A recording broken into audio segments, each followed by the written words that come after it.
So what is obesity? Obesity is the state of having an excess amount of body fat. Obesity can be measured using BMI, which stands for Body Mass Index. To calculate your BMI, your height, age and mass is used. A BMI of 25 to 29.9 classes you overweight, 30 to 39.9 classes you obese, and 40 plus classes you severely obese. Fat facts.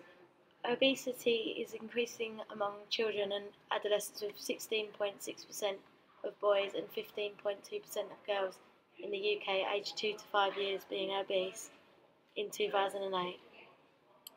40% of overweight children will continue to have increased weight during adolescence, and 75 to 80% of obese adolescents will become obese adults.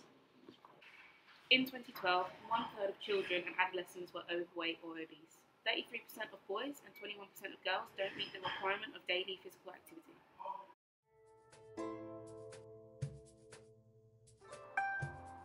Hey, my name's Frank.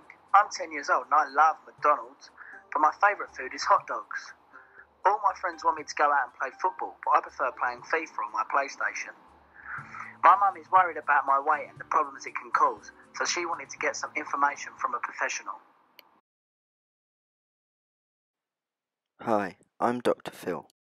I'm here to talk to you about some of the problems that are caused by obesity, specifically in children. Obesity can be caused by a number of factors.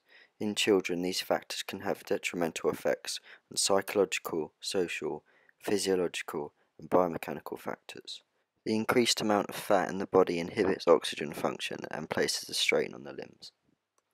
Obesity is caused by consuming a high amount of fat and sugar and not exercising enough to burn it off. In Frank's case, this is too many hot dogs followed by too much FIFA and not enough football. Ruxton, Hills, Anderson and Byrne all identify the same physiological effects of obesity. The first one is asthma. Obesity can cause chronic inflammation throughout the body, in this case the lungs, triggering asthma, which is an inflammation of the lungs. Consuming high calorific and fatty foods can add to obesity and asthma. Type 2 diabetes. Obesity in children is linked with decreased insulin sensitivity and increase in circulating insulin levels. An increase in insulin resistance may lead to high glucose intolerance associated with insulin resistance. Those with an insulin resistance often develop type 2 diabetes within 2 years of being diagnosed. Sleep apnea is another effect. Excess fatty deposits on the pharynx cause an increase in oxygen demand during sleep.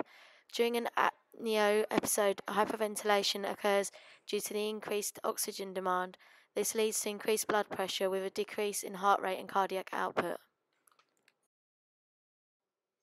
Hypertension is abnormally high levels of blood pressure. High blood pressure is defined as a reading of above 140/90, which can cause a list of cardiovascular damages such as hypertrophy of the left ventricle, diastolic and systolic heart failure, and harms the central nervous system and kidneys. Cardiovascular disease is affected by obesity, as there can be a build-up of fatty deposits inside the coronary arteries, which are the two main blood vessels which supply your heart with blood. As they narrow, the blood supply to your heart decreases, which can cause a heart attack.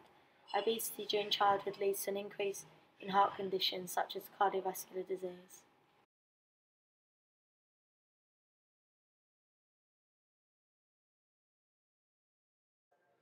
So what are the biomechanical effects of obesity on children? Daniels tell us that excess weight on the musculoskeletal system leads to excess stress on the body, especially at joints. Most common problems produced due to obesity in children are tibia vara, which is growth disorder on the shin bone. Where excess fat produces stress on the body, it causes the tibia bone to angle inward. As well, slipped capital femoral epiphysis, which affects the hip, where the femur and hip joint don't connect as well. This results in the overall joint being weakened and the nerves of the legs are irritated. This leads to an increased risk of injury, especially during sport. Obesity can cause a higher plantar pressure, specifically under the arch when walking and standing. For children, obesity can lead to a lower arch height of the foot, which can lead the children to experience more musculoskeletal pain, especially during weight-bearing activities. Postural stability is a major component of a child's development. Obesity can cause the postural stability and balancing strategies in children up to 6 years old. In a study by Messier, it was found that a weight loss of around 5% from a good diet and exercise plan improved mobility and reduced musculoskeletal pain in obese individuals. Hills et al. Compared 10 normal weight children and 10 overweight children and found that overweight children often have less flexion at the knee and hip and a flatter foot pattern during load-bearing activities. During the movement, they often externally rotate their foot. This can lead to a shorter step length and stance as well as decreased velocity and cadence.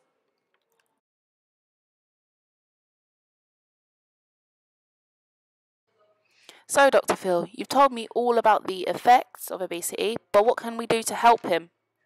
A study in 2011 involving 64 children in randomized controlled trials showed that involving the whole family in programs in nutrition, behavior modification, and physical activity was more effective than just targeting the obese child on their own. Although lifestyle interventions can reduce the level of obesity in children, attrition rates for interventions were often high.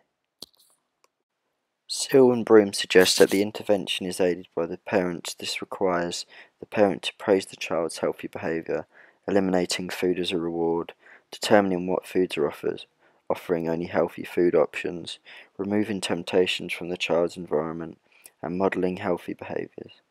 In order for this to work, Christian 2010 suggests that the parents are educated on the health implications of children being obese and why a lifestyle change is important. It has been shown that an increase in physical activity in schools can lead to meaningful improvements in activity and fitness levels and in knowledge and attitudes towards participating in sport and exercise. In contrast to this, although physical activity in school has been proven to be effective, another study has suggested that participating in sport or exercise outside of school is more effective. I would recommend that Frank participate in more sport out of school, possibly joining a club, or by simply doing more sport with friends and family, as it has been found that this can be very effective. Thank you, Dr. Phil. I'll go home and talk to Frank.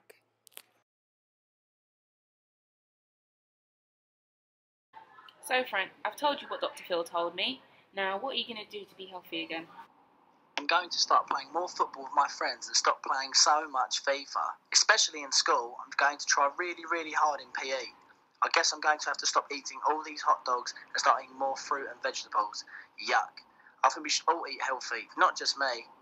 So, Frank, I'm going to do some stuff at home to help you as well. We're going to start cooking healthier meals for you and the whole family. I'm going to stop having takeaways, so we're only going to have 2 takeaways a month, as well as getting rid of all the unhealthy food in the house, like your crisps and your sweets and your chocolate. I'm only going to have healthy options, that way we can't tempt you. When you eat healthy food, I'm going to praise you, and we can set up a sticker system to make sure you keep going. And we're going to have to exercise a lot more, so the whole family can go swimming and we can go to the park together. And I'm going to encourage your school to make sure you participate in your lessons, as well as joining after school clubs such as football and basketball to keep you exercising.